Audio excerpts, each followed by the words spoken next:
下一位係陳沛良議員。多謝主席。咁我都係好支持提高發債嘅上限，同埋呢個發更長年期嘅債券咧嚟投資未來嘅。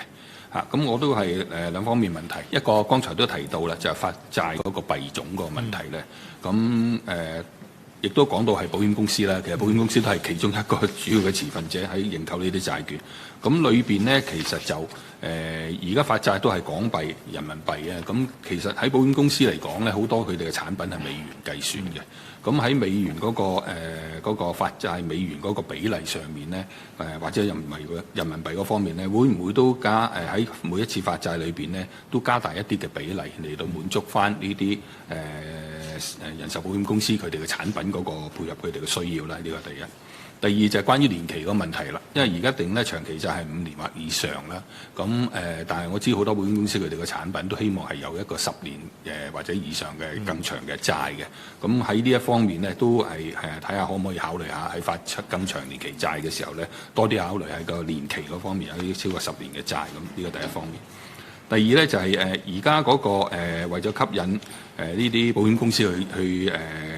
購買呢啲債券嘅時候咧，其實就都有啲誘因提供俾佢嘅，包括而家喺嗰個風險為本嗰個資本制度之下咧，就將佢哋嗰個俾一個較大嘅優惠啦，扣減佢哋一啲因子啊咁樣嚇。咁但係呢個咧就主要淨係啲長期保險公司至可以享受到。咁如果喺一般即係非人壽啦嚇，我哋叫一般保險公司裏邊咧，就可能未必享受到呢一個嘅優惠嘅待遇。但係呢啲公司咧，其實我哋亦都見到咧，未來北都嗰個建設咧，都有好多一般保險公司可能要去承保佢哋一啲嘅建築工程啊，呢啲其實都係比較長年期嘅保險單嚟嘅。咁喺呢一方面咧，其實喺呢一方面嗰個風險為本嘅資本主義制度個措施之下咧，嗰個資本優惠嘅待遇可唔可以都係喺嗰個一般嘅保險公司裏邊都可以適用到咧？咁樣嚇兩方面問題。好，請下秘書長。唔該，主席。或者陣間我就請金管局嘅同事去講翻，就係話嗰個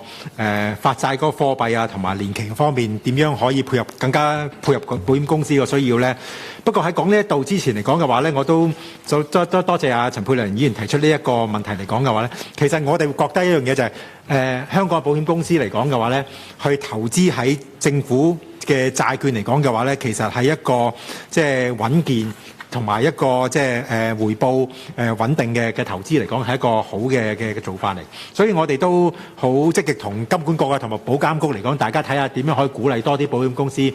參與呢個市場啦。另一方面嚟講嘅話，頭先阿陳議員提及到一樣嘢就係話，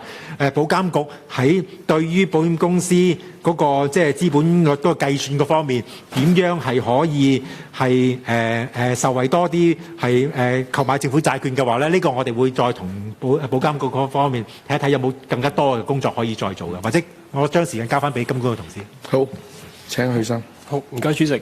其實頭先議員亦都提到一個好重要，我哋發長債俾保險公司嘅時候嘅一個市場因素嘅。譬如舉個例，我哋見到而家30年嘅債券咧，美金即係港府嘅美金債咧，大概係4.9厘左右，而30年嘅港紙債咧，大概係3.8厘左右。咁所以從香港政府發債嘅角度咧，其實發港紙債係即係成本係低啲嘅。咁但係當然從保險公司投資嘅角度咧，咁港紙債嗰個吸引力亦都相對細啦。咁但係我哋其實一路都喺度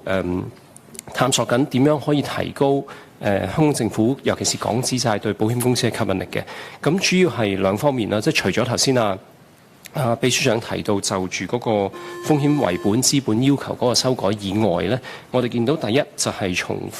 分散風險嗰個角度，即係我哋都見到唔少投資者，包括保險公司，佢哋都見到有一個需要，就係喺幣種方面呢做唔同嘅分散風險嘅投資。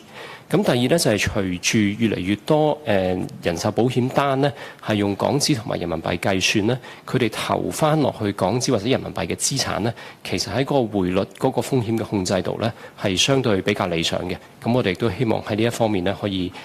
多啲同保險公司作解說嘅。唔該。